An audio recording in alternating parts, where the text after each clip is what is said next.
Come and listen to my story about a man named Jed. A poor mountaineer barely kept his family fed. And then one day he was shooting at some food, and up through the ground come a bubbling crude oil, that is, black gold, Texas tea. Well, the first thing you know, old Jed's a millionaire. The kinfolks said, Jed, move away from there. Said, California is the place you ought to be. So they loaded up the truck and they moved to Beverly Hills, that is, swimming pools, movie stars. The Beverly Hillbillies.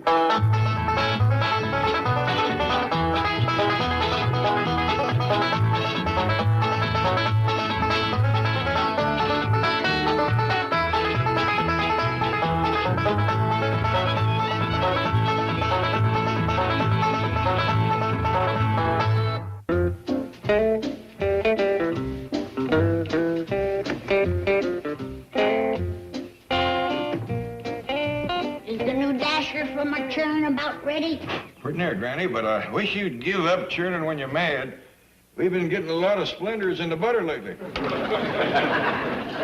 Well, you can blame Jethro for the state I'm in. I declare, Jed, that boy is turning into a first-class girl chaser. Well, I always said, if you're going to do something, do it well. That's it. Make a joke of it. What you ought to do is take him to the woodshed. We ain't got a woodshed. And they call this a mansion. He ought to do something. He's run out on his chores again today. Well, Granny, he's likely just hired, and all you got to do is flush him out. I say he ain't here. And I say he's where he is every day. Riding up and down Wilshire Boulevard on that truck, showing off to the girls. He ain't showing off today. I just clipped his wings. I took the steering wheel. Mark my words, Jed, that boy is headed for trouble. He's on the road to ruination. Well, if he is, he's walking. Don't say I didn't warn you.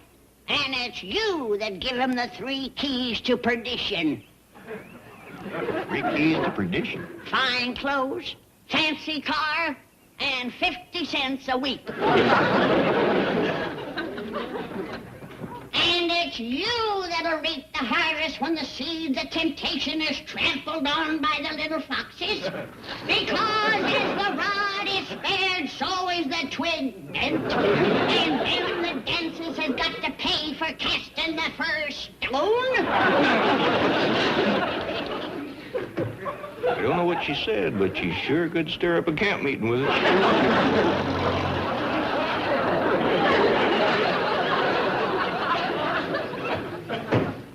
Boy, driving that thing without a steering wheel sure keeps a fella hustling. I pretty near run over that little old gal. What little old gal? Well, that one coming up the driveway yonder. Who is she? I don't know.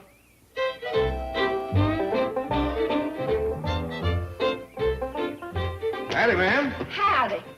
Is this here the Clampett place? Yes, ma'am. I'm Jed Clampett, and this here is my nephew, Jethro Bodie. Howdy. Howdy. I reckon y'all don't remember me, do you? Well, you look familiar, but I just can't place you. You remember the Fetty family? Lived back over Possum Ridge? Why, sure. Are you one of Jake Fetty's girls? I'm Emmeline. Well, bless my soul. Jethro, you recollect the Fetty girl? I sure do. Why, I used to chuck rocks at them. Jethro's growed up a lot since then. So she. Yeah, well, come on in. It's mighty pleasure to see you. Jethro, where's your manners? Emmeline's tired. Oh, yes, sir, Uncle Jed. Ready? Jethro done got married. Now, I warned you, Jed. I told you this would happen if you let him run wild. they just met. Oh, it's worse than I thought. How could you marry a stranger? We ain't married. No. This little girl is from back home. She just... I bet you don't recognize her, do you? Who don't? I never forget a face. Granny, we ain't seen this family in some time. They used to... Now, don't tell me. I'll get her place right off. Gertrude Suppmeyer. Isabel Gooch. Frida Boggs. Florence Twitty. F.C. Holt. Fanny Bell Nickel. Lily Holmes. Lucilla Childs. Granny. Now, don't tell me. Don't tell me. I never forget a face. Give me a little hint. Possum Ridge, Jake and Dora.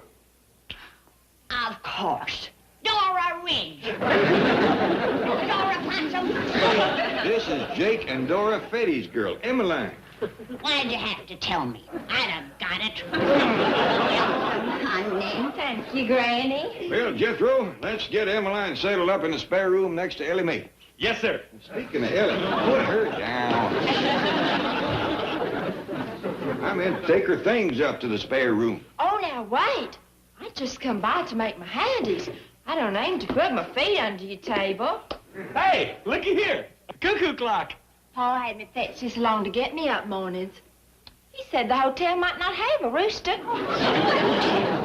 Oh, Emmeline, you're home, folks. We can't let you stay in a hotel. Bus driver said that I might be able to get into the YWCA. I wouldn't stay no place that had to be spelt in mixed company. You're staying right here. I sure don't want to be any bother. Won't be no bother at all. I'll just water the soup.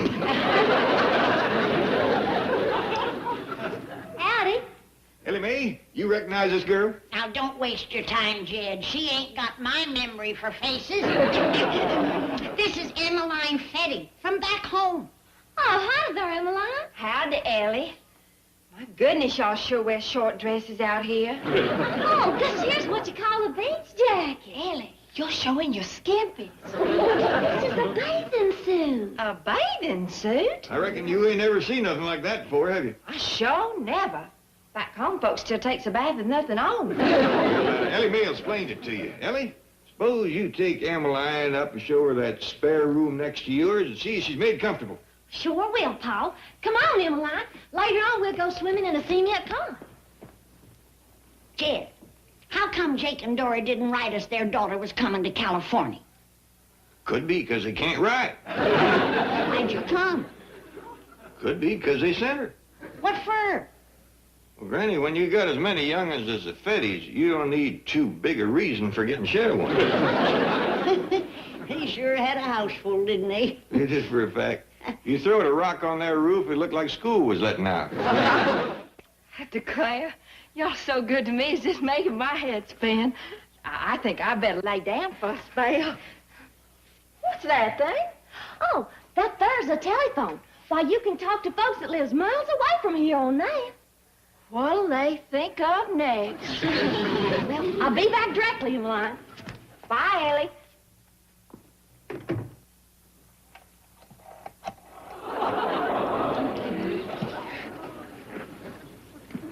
Colonel, Rita. Okay, I'm in Fort Knox. Yeah, they fell for it. Hook, line, and spare room. Great job of research on that Fetty family. I thought there was something you dreamed up. Don't worry. I'll get enough photographs and tape recordings to shake Jed Clampett loose from a cool million. Emmeline's just a pine in the hurry to go swimming, but she don't want to wear no bathing suit. What? Go put the steering wheel on the truck. Well, I already done that. Well, then drive it down to the station and fill it with gas. Well, I done that, too. Then drive it around till it needs doing again and then do it again. But Uncle Jed, that ain't... Oh, boy. Got gas. Ellie Mae, you give Emmeline one of your bathing suits and explain to her... Well, I done give her one of my bathing suits, Paul, but she's scared you won't like her showing her limbs. Well, I gotta admit, it did jolt me some when we first come out here, but seems all the young'uns do it, so tell her it's all right. Well, I did, Paul, but she says she ain't gonna budge out of her room until you come up and tell her it's fitting. Well, that's the way it has to be.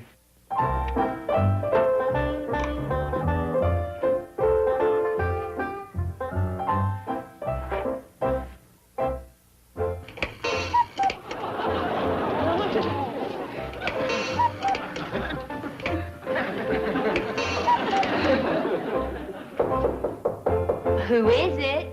It's me, Jed Clampett. I just want to say it's all right for you to go swimming in your swimming suit. See you downstairs. Just wait a minute. Don't go away.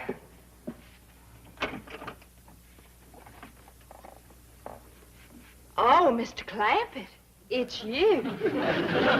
Yes, ma'am. Gracious, and I'm standing here with my bare limbs showing. Why, I'm so ashamed. Well, I don't call for you to feel ashamed, Emmeline. Things are different out here than they is back home. Please let me go to the YWCA. Oh, you're staying right here. Oh, don't do that, Mr. Clampett. What? Oh, don't do what? Don't shut the door. All right, leave it open. Oh, Mr. Clampett, I trust you. Honest, I do. You remind me so much of my daddy. Well, that's funny. He wasn't no more than 5 feet tall. Yeah. Why, he wouldn't have come up any more back here on him. Miss Emmeline, I think that clock of yours is busted. I think I'll take it downstairs and fix it. Oh, don't do that, Mr. Clampett. It's all right. But that little bird keeps jumping out and cuckooing all the time. Well, maybe it's the mating season. Miss Emmeline, I think you better forget about swimming and have yourself a little rest. Oh, thank you. Thank you. You're the nicest man, Mr. Clampett. There it goes again.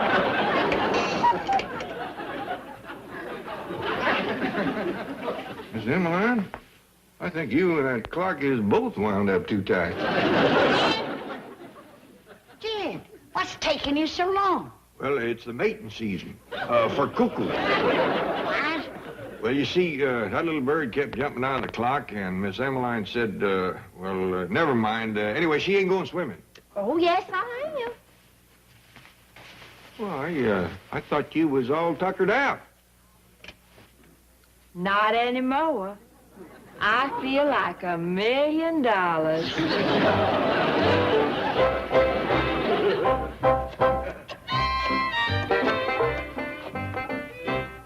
Colonel, Rita. Listen, you clown. Why didn't you tell me my father was 5 feet tall? Oh, I covered for it all right. And I've got some great films and tape. Okay, I'll meet you at the camera store at 2 o'clock. Emmeline, you out here? I've got to go. King Kong is stalking us. Hey, what you doing? Jethro, there's a bee in this gourd, and it's just a buzzing to beat the band. Well, that ain't no gourd. Well, it's got a vine on it. This here is our telephone, you poor dumb country girl. Sorry. Oh, shucks. No, I didn't mean to hurt your feelings. You won't believe this, but 4 years ago when we came here, well, I was just as big a hick as you are. Oh, go on. Well, yeah, it's the truth. Well, I was a regular hayseed. You sure have changed. Well, I reckon it's living so close to Hollywood, some of that movie star stuff just rubbed off on me. Can we get to town by 2 o'clock? Well, I want to get back here in time for my chores. Well, I'll check the time. Oh, let's see. Land sakes, look at that watch. You noticed it, huh? My Uncle Jed gave it to me. Let me pick it out myself. It's a doozy. See that little mouse with them short breeches and them yellow gloves? Well, his hands tell the time. What time is it now? I don't know. One of the hands fell off.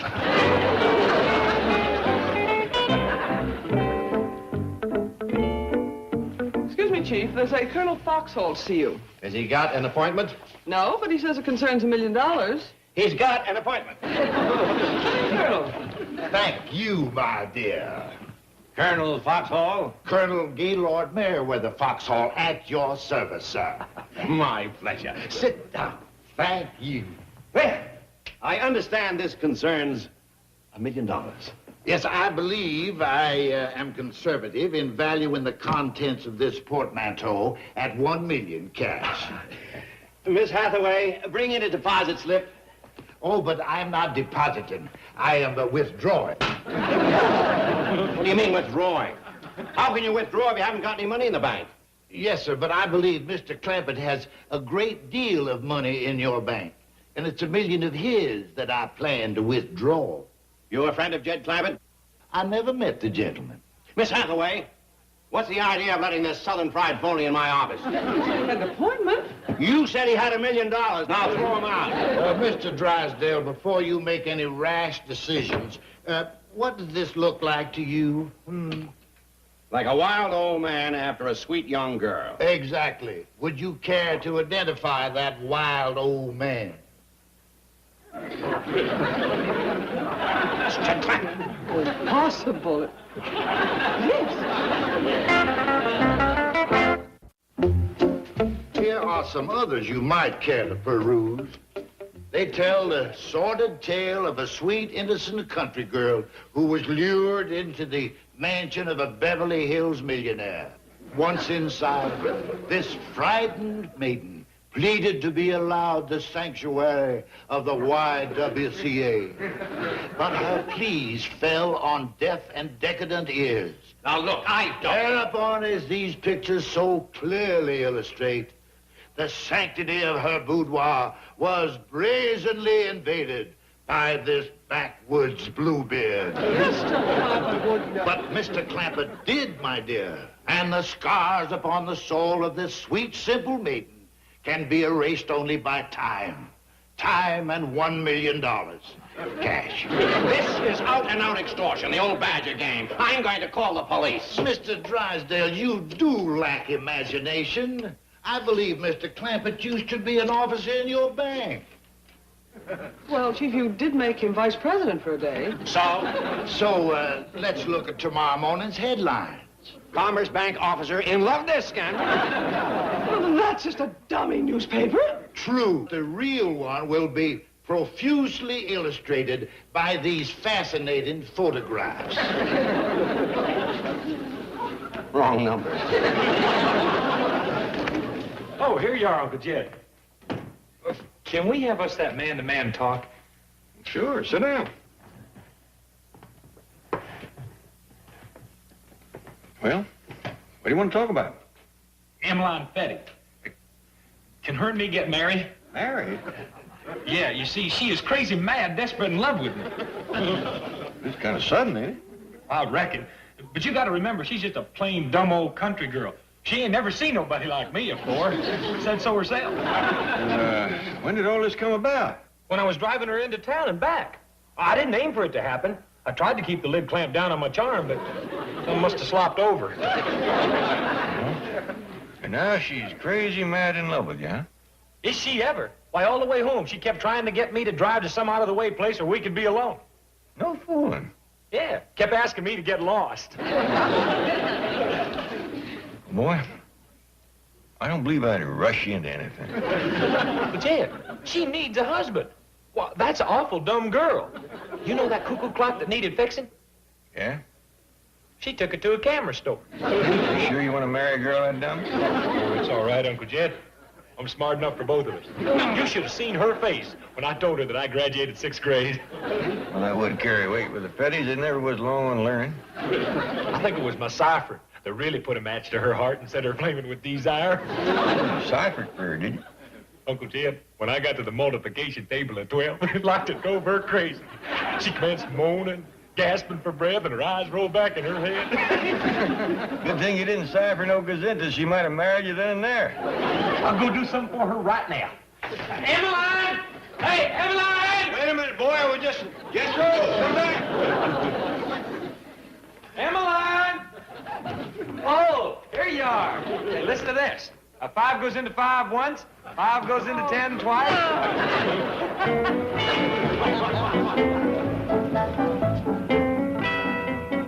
I still say the Clampetts are innocent. And Emmeline is just a Jezebel, pruded by this... Help! Help! Oh, howdy, Miss Jane. Howdy, Miss Jane. Jethro, come back here. Stop chasing her. Put her down. She don't belong to you yet. Oh, yes, she does. Yes, she knows. Go in, folks. Put her down, Jethro. Shock him. Shock him. Why, they're fighting over her like beasts. I'm not so sure we should settle for $1 million. What do you think, Granny? Oh, I like this one, Jed. They're all good pictures. What are you asking for these, Colonel Foxhole? Foxhall, sir. I'm asking $1 million. $1 million? Well, I ain't bought many pictures, but that does seem a mite steep. Mr. Clampett, if you don't need his price, these pictures will appear on the front page of tomorrow's newspaper. Well, there's an idea, Granny. Let's wait till tomorrow and cut them out of the paper. Good thinking, Jed. Excuse me, everybody. I got a brace of possum in the oven. I hope you'll stay to supper, Colonel. Granny's possum is finger-licking good. Mr. Clampett, I find your levity and jocularity most inappropriate to the solemn occasion which has brought us together here, and I will tolerate no further sham or delay while this sweet, innocent girl suffers the pangs of purloined probity. Well, doggy. Put him with Granny, and a pair of them would tear a camp meeting wide open. What happened to Emmeline? Oh, there you are. 5 goes into 15 3 times, 5 goes into 24. Please. Oh, it drives you wild, too, huh, Miss Tandy? What are these pictures? Hey, Uncle Jed, you're kissing my girl. Jethro. No wonder you sent me out of the house this morning. Why, you was aiming to steal my sweetie. Jethro. Keep talking, boy. I'm recording every word. I'm sorry, Uncle Jed, but we're going to have to fight us a duel. Now, look, boy. I'll be back quick as I can find a glove to slap you with. Miss Clampett, I urge you to make some sort of settlement. Decency demands it, sir. And I say to you, if satisfaction is not... Colonel, come down off your stump. I aim to do the right thing. Wonderful. Wonderful. Miss Emmeline and me will be married right off. Roll to the Hills demands it. I done seen her in her skimpies and flimsies. We leave for Bug Tussle tonight. Honeymoon in Snyder's Swamp. What? And we'll move into that little shack back to Possum Ridge with your ma and pa and 17 sisters. You gotta be out of your skull. Now, my dear. Stop, Dad. I'm blowing this caper. Hey, Emmeline, I couldn't find a glove to swap my Uncle Jed with, but will you marry me without a duel? Get lost. Hot dog! Uncle Jed, she still loves me!